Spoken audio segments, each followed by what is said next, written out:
Jay's Custom Creations is sponsored by Bits and Bits. Use the code JBates to save 10% off your next router bit or CNC bit purchase at bitsbits.com. A decade ago, in 2013, I bought this bandsaw, and shortly after buying it, I made a bunch of these cracked bandsaw boxes. Well, about a month ago, I restored this exact bandsaw a decade later, and now, another decade later, I want to make another one of these cracked bandsaw boxes. This project starts by getting a piece of 8/4 poplar that I have in my lumber rack, and I'm going to cross cut to remove all of the defects, but also I want to keep this as long as possible while I go through the jointing and planing stage. So first up, I'm going to use the jointer to joint one wide face nice and flat. Then I can go over to the planer and plane an opposite face flat and parallel. And sometimes when you do this, obviously it's a planer, so you're going to get some planer snipe, but here is a trick for you. So this one, I did not use my typical in-feed and out-feed snipe board. I just ran them through to show you that this is snipe, and this is kind of annoying. It just comes with the territory of using a planer.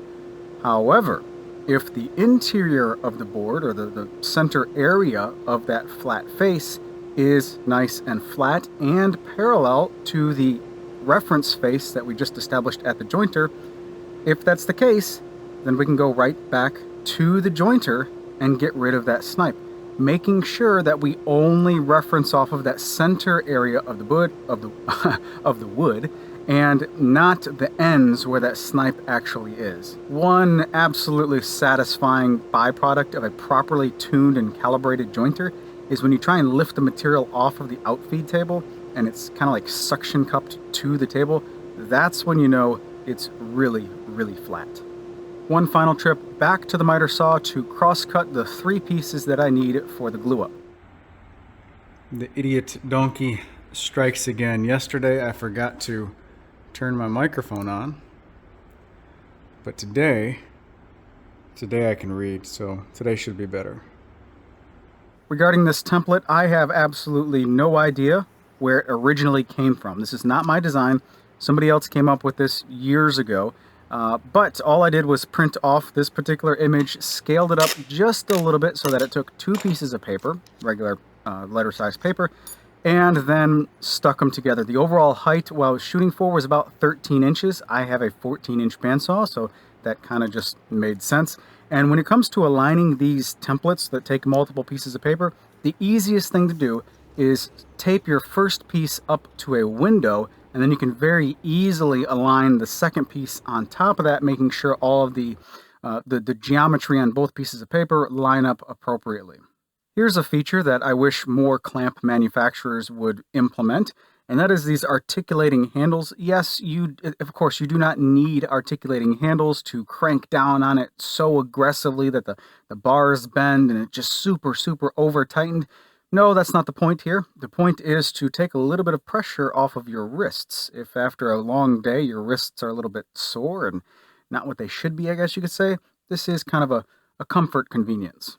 I didn't really feel like going back into the house to rummage through my daughter's craft supplies to find her glue stick, so I just used regular wood glue to glue the paper template to the actual piece of wood, which, you know, paper is wood, so wood to wood, yeah, it works.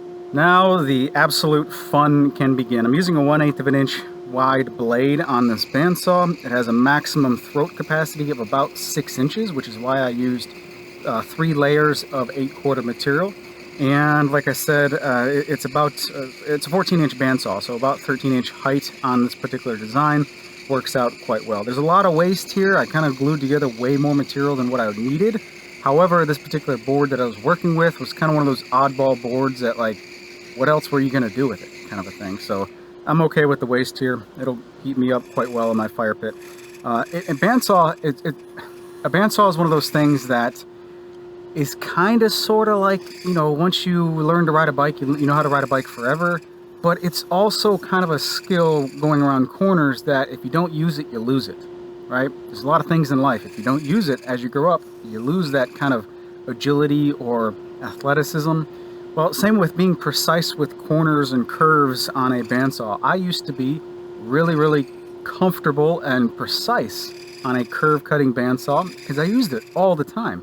Well, I haven't had this particular saw in my shop for many years, and cutting curves on the bandsaw is something that I haven't done for many years. So a lot of these cuts and corners as I'm going around this just weren't, the cut quality wasn't as good as I had remembered, we'll say that. The last part of establishing the perimeter is the bottom little opening area in between the feet, and that's the last thing to be cut out before cutting the front and back off. Now in this case, I do have a second bandsaw that is dedicated to resawing. However, I had a little boo-boo or a little accident, a little hiccup with it not too long ago and bent one tooth on this bandsaw blade, forgot all about it, and just made my resaw cuts to cut the front and the back off. And let me tell you, those cuts were not smooth cuts by any means. So I had to actually sand a bunch of this later on down the road before I glue these back on. So that was kind of annoying. No, you don't need two bandsaws to make a bandsaw box. I had one set up, so I used it. With the front and back removed, the center feet area on the left and right of the interior can be removed. And once that's removed, you stack it back together, so you have the back, the middle, and the front, and you're left with, well, what looks like a really goofy, fun, comical type of a dresser, chest of drawers. It's a really, really fun design. I really like whoever designed this. I really, really like this design. After what felt like a ridiculous amount of sanding, which turned out to be not enough sanding, I glued the front back on to the middle assembly, the middle section. And that's necessary so we can actually start cutting out the drawers to make this an actual box. So the first 4 drawers on the top are pretty easy and pretty straightforward. You start in the crack area and then you end in the crack area. Very easy, simple cuts. Now as you go down the dresser, the chest of drawers, you have to slice the interior dividers or the horizontal dividers. You have to slice them apart from one particular side as you continue to spiral your way through the piece. And that's okay.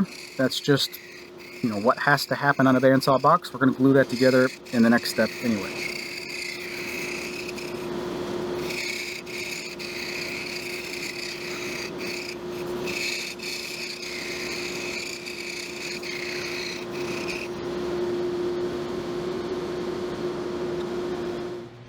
Here you can see what happens to the entire structure as the drawers are cut out. We have to glue this back together, and the design, the template that I'm using here, has the lines extending through the cuts that we just made, so it's very easy to line everything back up.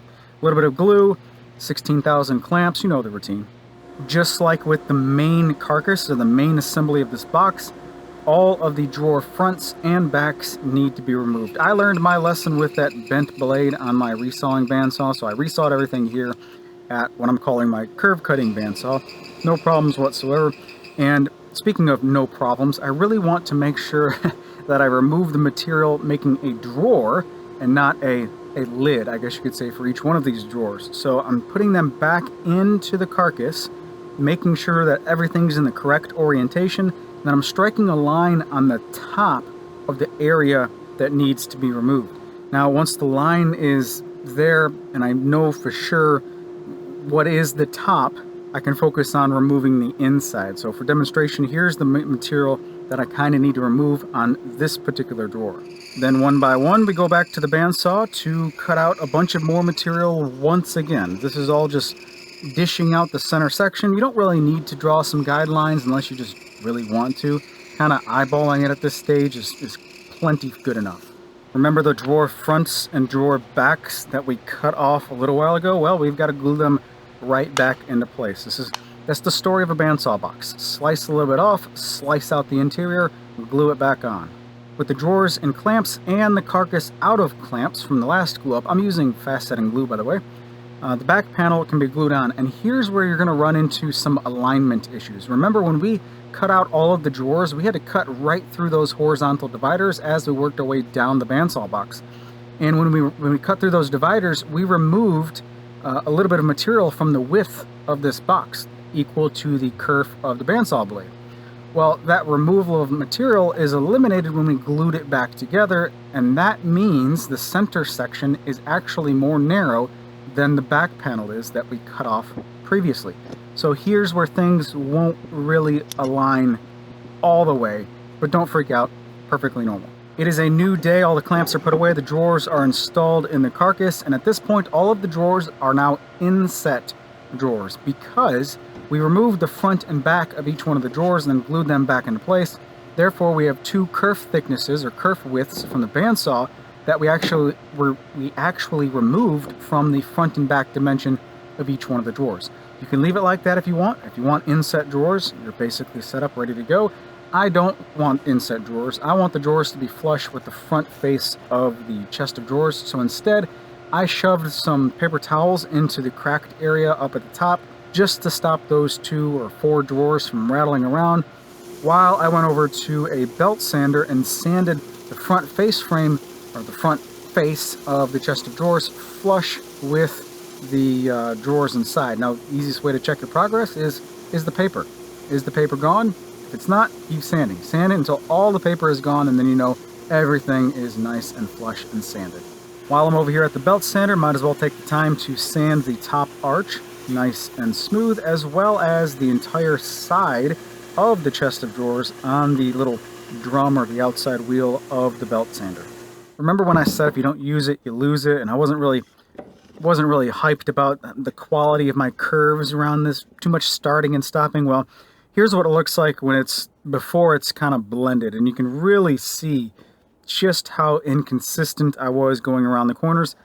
That's okay. We're going to sand all that nice and smooth, starting by putting a fan blowing away from me with a filter on my workbench. That way I can keep sanding and blow the dust in the air. It's going to get sucked up in that filter and away from me, and not breathing all that stuff. So doing a lot of hand sanding to all of the drawers.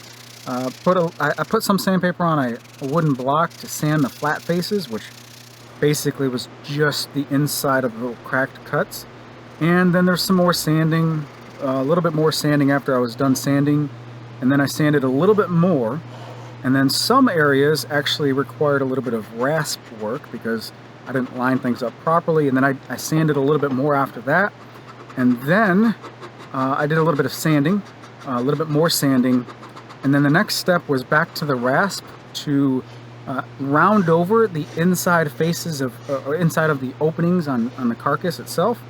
And then after I did that, there's a little bit more sanding, and then flip it around again to do a little bit more sanding. And then right when you think you're done, there's a little bit more sanding that you have to get done, because there's always more sanding to do. After all that wonderful, feel-good, smiley sanding is done, you can kind of see that all the jaggedness is pretty much gone.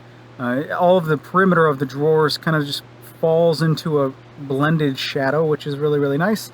And for a finish, I really wanted to oil this I kind of like the way that like greenish hue of poplar looks. I know it's not one of the most desirable woods out there, but I really like the way poplar looks in that regard. But this is my daughter, and she's on this sky blue kick, and she actually picked out this paint a little while ago, so I'm gonna paint it for her. And like any other sane person out there would probably start painting from the inside out, but no, once again, the idiot donkey strikes again, and I paint from the outside in, making everything just a little bit more cumbersome and frustrating, but that's okay, I got it done. For all the drawers that could fit inside the can of paint, I just dipped the front of it in, and then just brushed off all of the drips and all that. And then for everything else, I just brushed just the front of the rest of the drawers. The drawer pulls are the only part of this project that I was kind of up in the air on. I didn't have an answer before I started the build.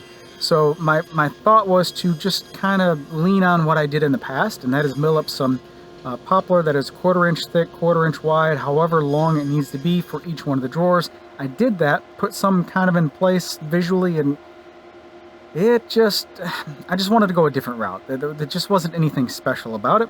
So I was looking around the shop to find something that I could use as drawer pulls, and it dawned on me that each one of these drawers is a different size. Well, festool dominoes come in many different sizes, many different size thicknesses as well as lengths. So why not use them to kind of correspond to the different size of these drawers? And also along the length of each one of these dominoes is a bunch of lines. I think they just compress them for glue squeeze out reasons or something like that when you actually use them as they're intended to be used. But visually, I think it's a little bit interesting, and it'll also provide a little bit of kind of a tactile feel as you pull the drawer open. So I set up a stop block and used the handsaw to, as accurately as I could, or more consistently as I could, cut all of these down to a specific height for each one of the drawers, and then just mixed up some 2-part epoxy and glued them in place. This is one of those areas that like I said, I was kind of, didn't really have an answer before I started, and I think it turned out really, really good as far as using this particular item for the drawer pulls. It just kind of worked out really, really well, I think. I purposefully only painted the drawer fronts and not the drawer bodies because these top 4 drawers, I know that the sides were going to be exposed, and if I painted them blue, yes, you can see this crack. No, without question, you can see the crack in the design of this bandsaw box. But if the sides of those drawers are blue, it would kind of blend a little bit more. This is something that you want to feature, you want to exaggerate. And the way I'm wanting to exaggerate the crack is with contrast. So for that reason, I only painted the drawer fronts. Everything else that's exposed gets a coat of natural Danish oil, making sure to not get it on the blue at all, not get it on the paint, although I don't think it would hurt it at all. It may yellow the blue just a little bit. So I painted it all on the drawer boxes, or the drawers themselves, kind of lathered it on there, and then used a very fine paintbrush to just ever so carefully get it on the dominoes or the drawer pulls. Because you're cutting off the front and back and then gluing them back on, odds are you're not going to glue these back on so that there's no rock in the bottom feet. So to stop the rock, I put it on a known flat surface, my table saw, and used a piece of sandpaper under one of the high legs and just pull it out a couple times. That will take care of any little rocks that you have. Alright, what do you think of this thing, honestly? This is such a fun project. It's a fun project to make because it's just a lot of fun curves at the bandsaw. And it's one of those projects that you can get away with a lot, right? You're not trying to stay within these tight restrictions of rectangles and whatnot. You're making curves, so there's no such thing as what the curve needs to be. You can make it whatever you want to be. Make it whatever you want it to be. And this design it's just fun, right? It's just really fun. There's a couple things that I really, really like that I'm glad I did. Number one, I'm really glad I only painted the drawer fronts and not the entire drawer. That way, the crack, it's obvious that there's a crack right here, but it's exaggerated. It's highlighted by the wood contrast you see here on the side, rather than it being all blue. I really like that. The dominoes for the drawer pulls, that worked out in my opinion. It's kind of hard to see on camera, but each one of these dominoes has, I don't know if you can see that, there's ridges all the way along here, so it kind of gives it like a little bit of a tactile feel as you actually interact with them. I like the fact that they're different thicknesses, that as this kind of shrinks in the middle, so do the drawer pulls. And really all I did was rip these to a common, rip them to a common width, and the rest of the dimensions and sizes is just natural to what they are, Festool dominoes. So that's pretty fun. My daughter's going to love this. I'm excited to give this to her as a Christmas gift, and yeah, it's just a lot of fun to make. So I encourage you to make a bandsaw box. If it's not one of these, the exact designs, have fun, make your own design. Bandsaw box is one of those projects that you can make it any shape you want, really. Just have fun with it. Yeah, if you're interested in this particular image that I used for this one, I have it available on my website. It's actually been there since 2013, that particular image. Again, I don't know who originally created it, but whoever did, thank you, because this is a really fun design. That's it for this video. Go to my website, jayscustomcreations.com/newsletter, and sign up for my new email newsletter so you don't miss anything that I publish. You guys take care, have a great day, and I'll talk to you in the next video.